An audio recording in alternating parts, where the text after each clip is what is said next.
Today's case takes us to Tasmania, Australia. The small southeastern peninsula of Port Arthur in Tasmania has a rich and long history, making it one of Australia's favourite tourist destinations as well as a UNESCO World Heritage Site. Once the location of a penal colony for offenders transported from Britain during the mid-19th century, the intimidating penitentiary with its castle-like stone walls, shadowy walkways and eerie Gothic architecture was often witness to all kinds of brutality. Prisoners were routinely made to wear thick black hoods over their faces, and a strict rule of silence was constantly enforced. At the time, the penal colony was believed to be inescapable. Surrounded by shark-infested waters and an unforgiving terrain, the surrounding grounds were patrolled around the clock by armed soldiers and guard dogs. By 1877, Port Arthur had fallen into disrepair and had been abandoned by the government and penal system, who left the buildings to rot. However, due to the booming fishing industry and the beautiful scenery of the coastal town, many people began buying up small plots of land and making the port and its surrounding areas their home. On the 31st of July 2010, the popular tourist attraction, now boasting over 250,000 visitors every year, was finally honoured with the designation of a UNESCO World Heritage Site. Just 14 years before, Port Arthur had become infamous again. It would become the site of one of the deadliest mass shootings the world had ever seen.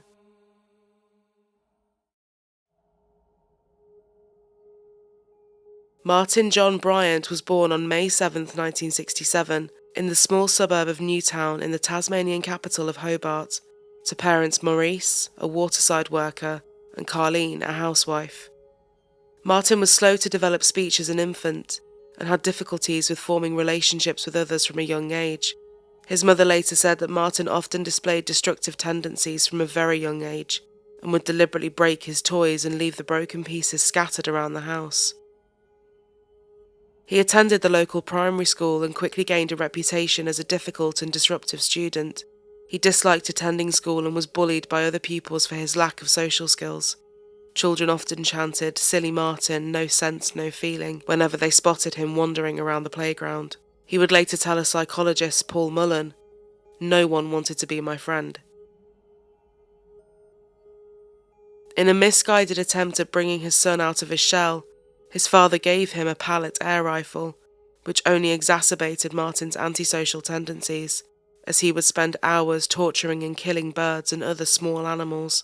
He took great enjoyment in shooting birds out of the trees and then killing them at close range. In early adolescence, Martin set himself on fire and was featured on local television news reports.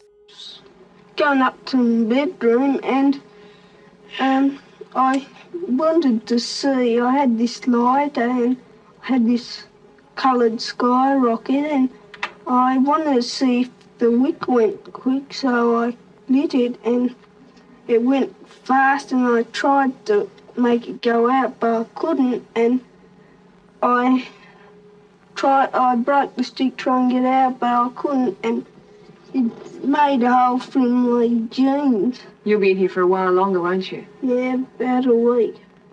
Do you think you'll be playing with firecrackers anymore? Yes. Don't you think you've learned a lesson from this? Yes, but I'm still playing with it. Around this time, Martin was also suspended from school for violent behaviour towards other pupils. By now, deeply concerned with their son's behaviour, Martin's parents decided to have him assessed by a childhood psychologist, who found that he had an IQ of 66 and displayed what was referred to as schizophrenic tendencies. Maurice and Carleen were at a loss as to what to do. They tried their best, and Maurice spent extra time with his son, taking him on fishing trips and nature walks. However, things didn't get better as he grew older. The problems he'd had in primary school only continued into high school, and he quickly gained a reputation for peculiar and aggressive behaviour. He was dubbed the Shadow by other students, as he would silently creep up behind them in corridors and hallways, or attack them, completely unprovoked.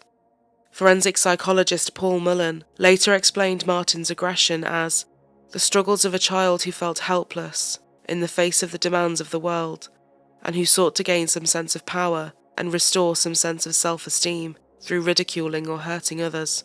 One teacher recalled of Martin at the time, there was a deep-seated resentment building up. The only classes Martin seemed to take any kind of interest in were the subjects where he could work by himself creatively, such as woodworking or art. It wasn't just school where Martin had gained a reputation as an antisocial and aggressive young man. It was also around the town of Port Arthur, where he would often ride his bike or walk his parents' dogs aimlessly around the ruins for hours. He was banned from the Broad Arrow Cafe, a quaint restaurant popular with visitors and locals alike, situated close to the Port Arthur jetty where his younger sister Mindy worked during the school summer holidays. Martin had been banned from the cafe as he was frequently in trouble for shooting his air rifle at tourists' vehicles or for spitting at people on the street. In 1983, at the age of 16, Martin left high school after finishing his final year of special education classes. He was still unable to read and write. He received a disability pension from the welfare department due to his mental age being much younger than his actual age. With poor social skills, a lack of qualifications, and no career path, his father decided to help get his son on his feet any way he could. He purchased Martin an array of gardening tools from a hardware store and encouraged his son to go door to door in the neighbourhood, asking if anyone needed any help with maintaining their gardens. Martin seemed to enjoy this style of work very much, as it gave him the chance to work outside on his own. After a few months had passed, Martin had gained a steady stream of customers who he enjoyed working for. He would happily chat with them as he cut their grass or trimmed their hedges. Martin even managed to make a few friends. One of the friendships that Martin had struck up would change his life forever. In 1987, at the age of 19, Martin befriended a reclusive and eccentric lottery heiress named Helen Mary Elizabeth Harvey, who was living in a large but messy mansion with 14 dogs and 40 cats in Newtown. Helen employed Martin to maintain her gardens, which had been left to grow wild, and the pair grew extremely close. It wasn't long before Helen even asked Martin to move in with her, and they were often seen around town spending large amounts of money on restaurants, clothes and cars. Neighbours of Helen quickly learned to steer clear of Martin, as he was often witnessed strolling around the gardens brandishing his air rifle, as though he was guarding the property and shooting at passing motorists. In 1991, Helen and Martin moved to a large farm in Copping, an hour's drive from Newtown and a 40-minute drive from Port Arthur.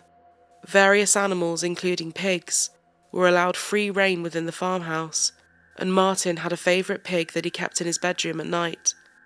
Their relationship was sometimes volatile, and Helen later told neighbours, "One of these days, the little bastard is going to kill me," going on to say that Martin sometimes acted aggressively towards her, often dangerously grabbing the steering wheel while Helen was driving down the street. She stated that 3 of her vehicles had been badly damaged in crashes due to this behaviour, and she always drove a lot slower whenever Martin was in the passenger seat. In spite of this, Helen named Martin in her last will and testament as the sole beneficiary of her estate, and Martin often made comments to the neighbours about hoping Helen would hurry up and die so he would get the inheritance quicker, which he always insisted were just jokes. It seemed to those who knew Martin, he was standing on the edge of a very dangerous precipice. Many, including his psychologists, were worried that if something unsettling happened in his life, it could send him over the edge into serious acts of violence. Another psychologist who assessed Martin around this time, in regards to his disability pension, made an extremely worrying notation on his file.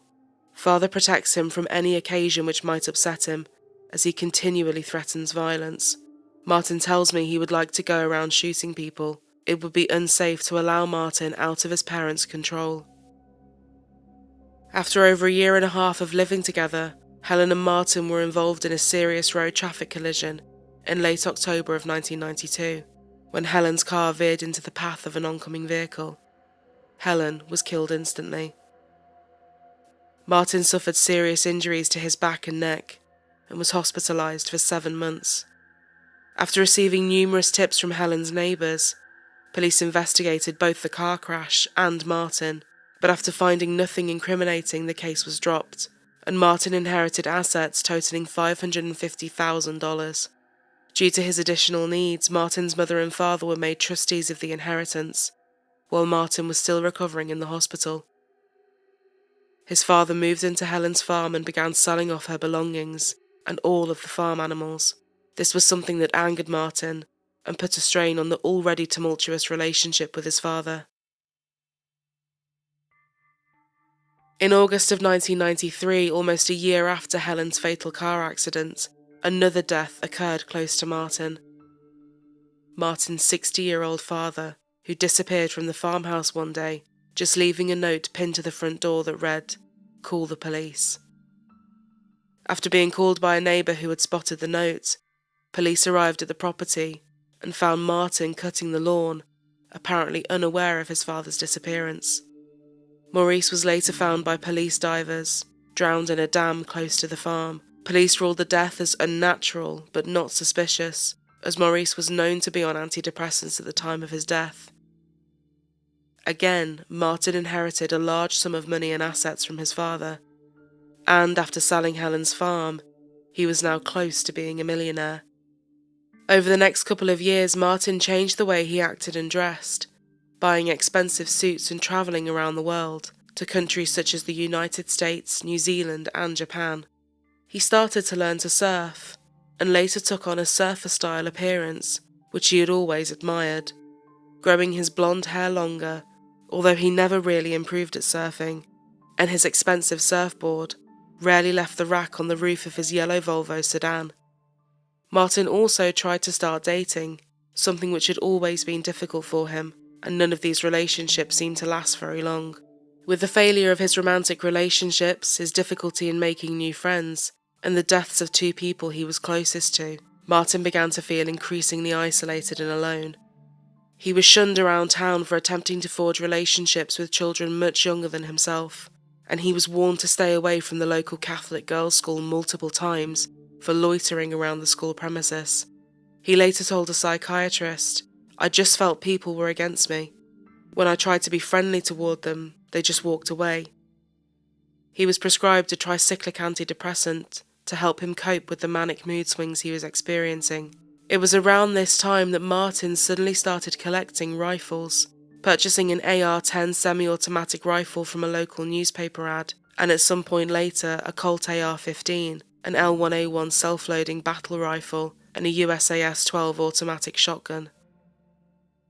Martin also started blaming his father's suicide on a local couple, David and Nolene Martin, who had bought a small bed and breakfast called the Seascape near Port Arthur. It was a property that Martin's father had also wanted to buy, but at the last moment, while he was preparing capital for the purchase, the Martins quickly bought it. Maurice had been devastated.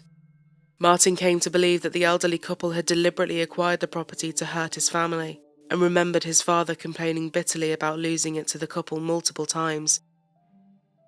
Investigators believe that the issue surrounding the purchase of the Seascape may have been one of the contributing factors that pushed Martin over the edge.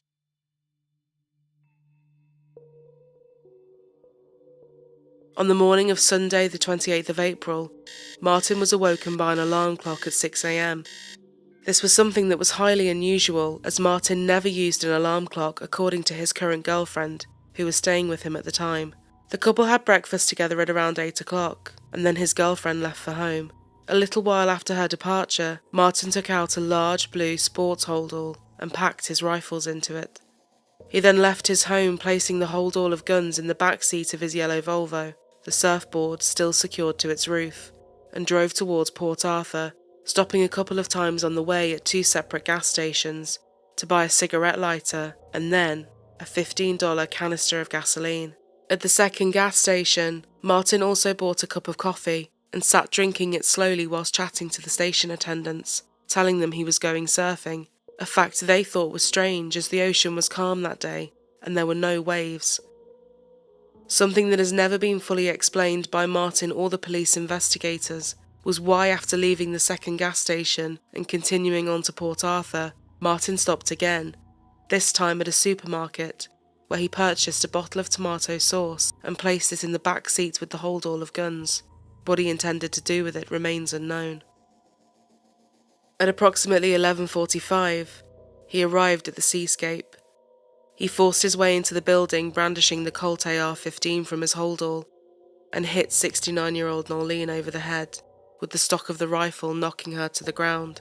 He then gagged 72-year-old David, before stabbing him multiple times with a knife he had taken from their kitchen. He then shot them both dead at point-blank range. He cleaned his hands in the kitchen sink and ransacked the building, stealing a couple of firearms that had belonged to David. Around 40 minutes after murdering them, as Martin was locking the front doors to the building and returning to his vehicle, which was parked outside the front, a young couple arrived and, mistaking Martin for the owner, asked him if they could take a look at any of the available rooms. At first, Martin ignored them, placing the holdall of guns back into the rear seat of his Volvo, and when the young man and woman persisted, he told them they couldn't go inside because his parents were away at the moment, and his girlfriend was relaxing inside. The couple, suddenly feeling very uncomfortable by Martin's demeanour, decided to leave and drove away from the seascape at around 12:35. Martin stood by his car and watched them go. They had no idea just how close they had come to something awful until they later saw Martin on the news. That day seemed to go as any other for the people of Port Arthur. Sundays with beautiful weather were always incredibly busy for the town, and that day was no different. Staff members of the Port Arthur historical sites were rushing around, preparing for a hectic day. By early afternoon, the port was bustling with crowds of families and coachloads of international tourists. Ian Kingston, who was working as support staff that day, along with 30 other staff members, later told a news reporter, "It became obvious by about 11 that it was going to be busier than what they predicted. I think about 14 coaches ended up coming in." At around 1:30 in the afternoon, Martin arrived at Port Arthur and spoke briefly with Ian, who was directing cars in the Port Arthur car park. Ian stated that at first he didn't recognise Martin, but then remembered him from when he used to cause trouble around the Broad Arrow Cafe in his youth. He later said, when he drove in on the day, he wanted to park down near the jetty, and I pointed out to him that he couldn't do that because there were already about 8 coaches there, so he got back in the car and went and parked down amongst all the coaches where I didn't want him to park anyway. He sat there for half a minute, got out of his car, and on the back he had a golf bag type of thing. He mucked around on the back seat, got his bag out, put it on his shoulder, then he walked up to the cafe. It was just after the lunchtime rush, and the bustling atmosphere had calmed down, but there were still around 60 patrons finishing up their meals or looking in the adjoining gift shop. Martin got some food from the counter and sat down at a table in the balcony area outside the front of the cafe and began to eat. After a little while, he made a strange comment to the people sat around him saying, "There's a lot of wasps about today."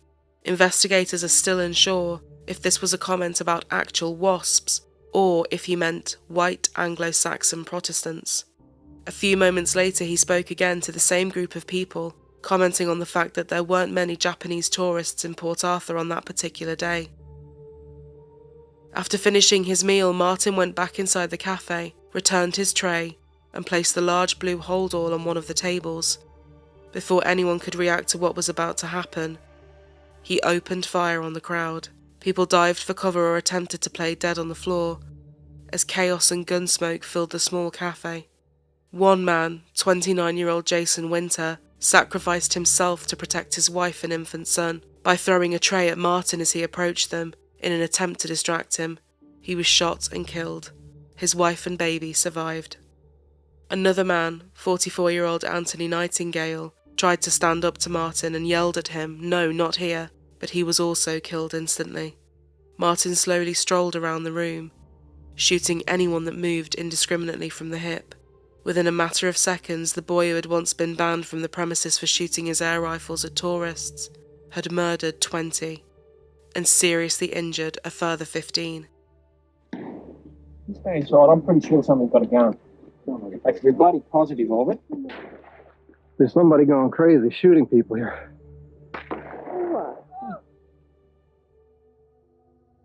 Carolyn Lawton and her 15-year-old daughter Sarah were in the cafe eating a late lunch when Martin started shooting. Carolyn was seriously injured in the attack and later spoke of her experience, saying, I'm seeing parts of the wall being chipped away, and I'm seeing him with a very, very long gun. And I'm realising that we are now actually in here with a gunman. So this is all within split seconds. There is no yelling, there is no running. It's not like in the movies. Within split seconds, people are either dead or they're flat on the floor pretending to be dead. He then came, walked up behind my daughter with the gun up. He was shooting people behind me in the souvenir part of the shop. She would have seen that, and she stood up, and the look of absolute terror on her face. I stood up, lunged at her, threw my arm around her neck, and we dropped to the floor. Her head was exposed, but her body wasn't. Tragically, Sarah, Carolyn's daughter, was one of the 20 to lose their lives in the Broad Arrow Cafe. Martin then reloaded his rifle and left the building. It's getting into a yellow car. Into the bushes, Nola. You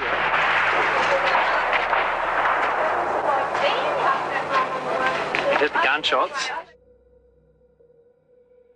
Outside, Ian Kingston, who had spoken to Martin and witnessed him entering the Broad Arrow Cafe that afternoon, had heard the gunfire and was desperately trying to get tourists away from the area. He said, "That time, we had a couple of coachloads of American tourists, and they thought it was just some sort of show, and they were all flocking around outside to see what was going on. I got as many as I could together in the front. I looked around and saw him come out of the cafe, and he shot a couple of shots across the oval towards the penitentiary. Lynn Beavis, a nurse, bravely risked her own life when she ran towards the Broad Arrow Cafe to help as soon as she saw Martin leave the building. The first victim she gave aid to was Sarah Lawton. Lynn later said, "I was at the far end of the penitentiary. I saw him come out, and being a nurse, I just kind of had thoughts of how I could help those people, and I went into the cafeteria and there were people everywhere. Bodies. It's just so indescribable what had happened in there. I thought at the time, being a nurse, I've seen dead people, I've seen blood, I've seen things like this, but what I saw in there, nobody, perhaps only a soldier, would know what it was like. It was awful. One of the hardest things I remember was finding a young girl that was of a similar build to my daughter and a similar age to my daughter, and one woman was asking for her daughter. She said, 'You'd know her, she's got a black hat on.' I couldn't tell her that her daughter was dead." Helicopters began ferrying the injured to Hobart from Port Arthur after a gunman opened fire there this afternoon. We've had a gunman run amok on the Port Arthur historic site. That's 85 k's from Hobart. It happened mid-afternoon. There are at least 12 confirmed dead, if not 22. Locals near the site cringed in fear inside their shops and homes as the gunman opened fire. Everyone's just freaked out. What do you understand he may have done? Kill lots of people. Any idea why? No idea. Any idea who he was? No idea. Not a local, I don't think. Do you know if any tourists have been involved? Yes, there have been. Oh, it just sounds awful. It is awful. It's very, very awful. Outside the cafe, Martin opened fire on the crowds of tourists running for cover and hiding behind vehicles, killing 4 more and injuring another 6. He then calmly got into his Volvo and switched the Colt rifle for the L1A1 self-loading battle rifle, and slowly drove away from the ruins of the penitentiary. But he was far from done. As he was driving away on the road leading to the Port Arthur jetty, he was waved down by a 36-year-old mother, Nanette Mikach, and her 2 children. Nanette had mistakenly thought Martin was also fleeing the massacre. Martin stopped his car next to the family, got out, forced Nanette to her knees, and killed her in front of her children. He then murdered her 2 daughters. It was here, as the gunman drove out of the park, that he shot dead a mother and her 2 children, sisters aged 3 and 6. Police came across the body of a woman and her 3-year-old daughter lying on the roadway, and the body of the 6-year-old daughter was behind the tree.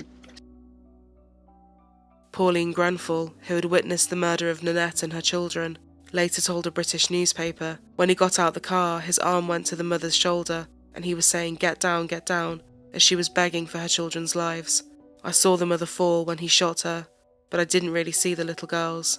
The little girl was behind the tree. He deliberately went towards that tree to murder a little child." Martin then drove another 200 metres further down the road, before stopping to argue with 4 occupants of a gold BMW, 2 couples on a road trip, that was blocking off the entry to a toll booth. He opened fire on the vehicle, killing the driver and the 3 passengers instantly. He then pulled the bodies from the BMW, placed his holdall and the canister of gasoline in the back seat, and fled the scene in the new car, leaving his old yellow Volvo behind. At a nearby gas station, Martin swerved in front of a white Toyota Corolla and got out of the BMW, brandishing his rifle at the 20-year-old driver and passenger, 35-year-old Glenn Pierce, and his 28-year-old girlfriend Zoe Hall. When Martin pulled open the passenger door and began attempting to force Zoe out of the car, Glenn got out and tried to stop it. However, he was forced at gunpoint into the trunk of the BMW. When Glenn was locked inside the vehicle, Martin returned to the Toyota and murdered Zoe as she desperately tried to escape. Now with a hostage, Martin headed back towards the place where the massacre had first started, the Seascape Bed and Breakfast. After arriving there, he forced Glenn out of the trunk and into the hotel, where he handcuffed him to the stair rail and went back outside to shoot at passing motorists and set fire to the BMW. A siege is underway in the Tasmanian town of Port Arthur, where at least 25 people have been shot dead in Australia's worst massacre. Another 26 are wounded. The gunman is holding police at bay. He's believed to be holding at least 1 person hostage. Most of the victims are reported to be tourists visiting the historic penal colony at Port Arthur. A few minutes ago, reports put the death toll at 25 dead. Some of those killed apparently incinerated in a car near the ruins. Another 15 people have been badly injured. Within a few minutes, 2 police officers responding to the reports of gunfire at the Seascape were also fired upon and pinned down outside. They called for backup, and after the arrival of a specially trained police unit, a long and tense standoff began. It's understood the siege has now moved to a cottage on the site, the armed man apparently holding 1, possibly more hostages. Police have surrounded the cottage as Special Operations Group officers continue negotiations. It's understood the gunman is a 22-year-old armed with a machine gun. What sparked the massacre isn't known at this stage. Special police hotlines have been set up for people who fear for the safety of relatives. It ended the following morning after Martin murdered Glenn and set fire to the Seascape, causing smoke and flames to eventually force him out of the property and into the custody of heavily armed police. The person has been taken into police custody, conveyed to the Royal Albert Hospital, suffering from burns, no gunshot wounds. The killer was taken by ambulance to Hobart Hospital, under police guard and with his head covered. He'll appear in court as soon as doctors allow. Hospital staff have been praised for the way they coped with the emergency, management denying rumours that some nurses refused to treat the gunman. Adam Malters, 7 News. After all the carnage had ended, 35 people were dead and a further 23 were seriously injured. Martin's true motives have never been clear. It is widely believed that the drama surrounding the purchase of the Seascape and the Dunblane massacre that had occurred just over a month before, when a man opened fire in a Scottish primary school killing 16 children and their teacher, were possibly 2 major factors that led to Martin committing such an awful act, although Martin has never truly explained it.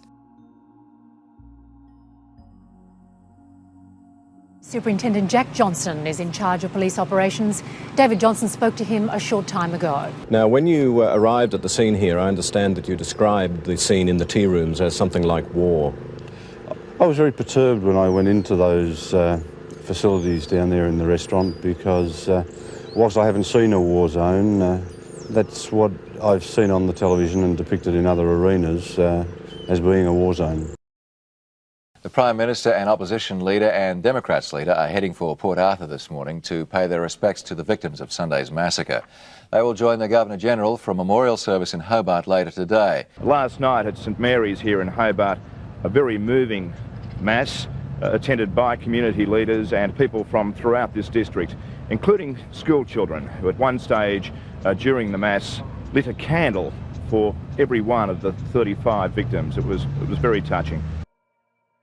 Slowly, details are emerging about Martin Bryant, the man arrested and being held in police custody in hospital. The picture taking shape is that of an introverted loner, prone to violent and unpredictable mood swings. When asked in a police interview if he could explain why he had done it, Martin simply smiled at the investigators and said, "I'd really like to help you out, but I can't." When he was told how many people he had murdered, he just nodded repeatedly and said, "It's sad, isn't it? It's horrendous. It beggars belief. It's horrific for anyone to go down there and do a thing like that." How many people died altogether? Including the people at Seascape, 35. And there's people injured too. Many? Quite a lot. Approximately 20. What, seriously or not? I've told you what you've done. What have I? You've killed 35 people. And injured several others. No, it's not funny. Can you explain anything? Because I don't know anything about keys or... But it's not funny, is it? What is it? It's what I'm talking about. So why do you laugh? What would you think about a person who has killed 35 people? What would you be your opinion of that person? That's a wicked, awful, horrendous thing.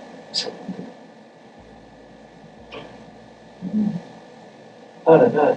And they reckon others were injured.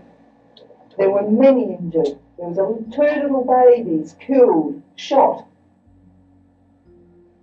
There have been many witnesses who have given very graphic description of you being responsible for killing those people. It is sad, isn't it? It's horrendous. I saw this car ride, right? But, killed up the person in the car, kidnapped him. I put him in the boot, just had the gun. Which gun did you have? I had the Mr. Warren, hold it. AR-15. See, if people didn't do these unfortunate things, you guys wouldn't have a job. Sure, I'm the person that what's going on. I don't find that a very funny statement at all, mate. Quite honest. Should put that on recording. I'm still recording at this present stage, so that is on recording. The outrage from the public was enormous and immediate. The senselessness of it, and how easy it had been for him to acquire the weapons, led to the then Prime Minister John Howard imposing nationwide restrictions on all purchases of rifles and shotguns, and bans on other firearms. These laws remain in place. Prime Minister John Howard responded immediately, bringing forward a meeting of state and federal police ministers to Friday week to implement uniform national gun laws. There is no legitimate interest served, in my view, by the free availability in this country of weapons of this kind. On the 22nd of November 1996, he was sentenced to 35 life sentences, with an additional 1,652 years. He will die in prison. In his usual way, he said something probably quite inappropriate. He said he was happy with the sentence, but I think he meant it was appropriate. What was the first thing he said to you after the sentence, Phil? He said he'd like to have another can of Pepsi. Really? And did he? Could he? Yeah, and I shared it with him.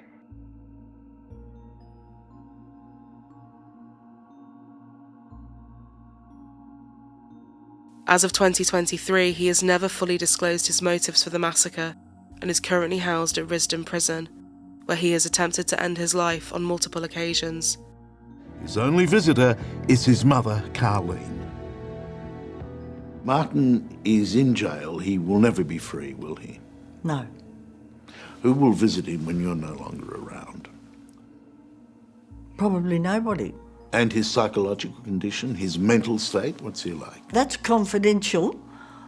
Even if I knew, I couldn't talk about it. All I can say is that Martin was diagnosed about 3 years ago as having Asperger's syndrome. And he's happy where he is at the moment. Martin always when he was questioned,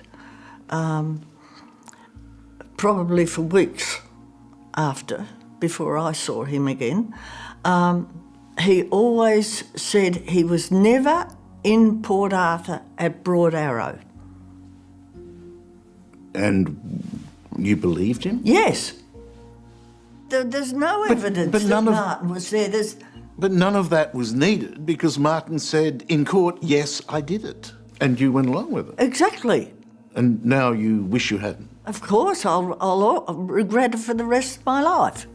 A lot of people on that day came forward after, and people who knew Martin had known Martin for years.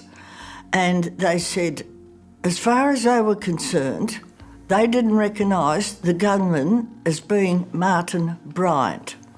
So many people would be very upset to hear you deny that this happened as people understand it happened. What do you say to them? But there's also a lot of people that realise that Martin didn't have a trial and that there was no evidence proven whether he was the gunman. What had started as a normal Sunday ended in tragedy. The lives of so many people taken or destroyed. The ruins of the Broad Arrow Cafe are now a memorial to all of those who lost their lives that day.